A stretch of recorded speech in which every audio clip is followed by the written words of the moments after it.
Lord, alam kong kakayanin ko ang lahat kapag kasama kita sa araw-araw. Lord, salamat sa bagong araw. Salamat sa mga bagong pagpapala. Salamat sa bagong opportunity na maiba ang ginawa ko kahapon para sa aking mga kinakaharap na problema. Salamat at nagising pa din ako para makasama ko ang aking pamilya. Lord, may matindi akong problema na nasa aking buhay ngayon. Nasa aking buhay ngayon ang nagpapagulo sa aking araw-araw. Hindi ko na po, Lord, alam ang gagawin. Litong-lito na po ako sa kung ano ang mga dapat na gagawin. Humihingi din ako ng patawad, Lord, dahil nabawasan ang mga pagkakataon na ako'y nagdadasal sa iyo, na mas iniisip ko ang kaya kong gawin imbes na ang kaya mong gawin sa buhay ko. Alam ko, Lord, na natulungan mo na ako noon. Alam ko at natatandaan ko pa kung paano nabaligtad ang sitwasyon at biglang gumaan dahil nagdasal at lumapit ako sa iyo. Salamat Panginoon sa pagkakataon na yon.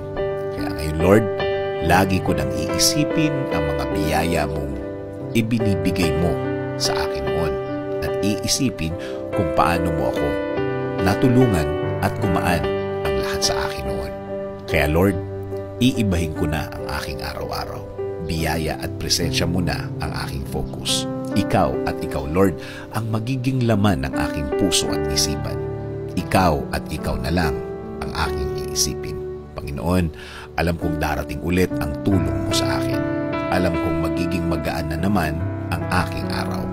Alam kong mas maaliwalas ang mga araw na darating. Dahil alam ko, Lord, na hindi mo ako iniwan. Alam ko, Lord, na ako itong lumayo. Ako itong nakalimot ng sandali.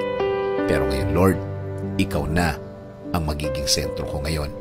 Ang mga pangako mo sa akin na tutulungan mo ako sa tuwing may problema ako, ang aking iisipin mula ngayon. Ikaw na din ang bahala sa aking pamilya, Lord. Ikaw na po ang sumama sa kanila sa lahat ng pagkakataon. Gawin mo ding safe ang kanilang mga araw ngayon. Please bless them today, Lord. Ikaw na din po, Lord, ang bahala sa aking bayan, sa aking bayang Pilipinas. Ikaw na, Lord, ang bahalang mag-lead sa aming mga leader. Ikaw na po ang mag-alis ng masama sa kanilang mga isip at maglingkod ng buong puso sa aming bayan. Salamat. Salamat, Lord, sa inyong guidance sa aking buhay. Patuloy niyong ipatupad sa aking buhay ang inyong magandang plano na ikakaganda ng aking future.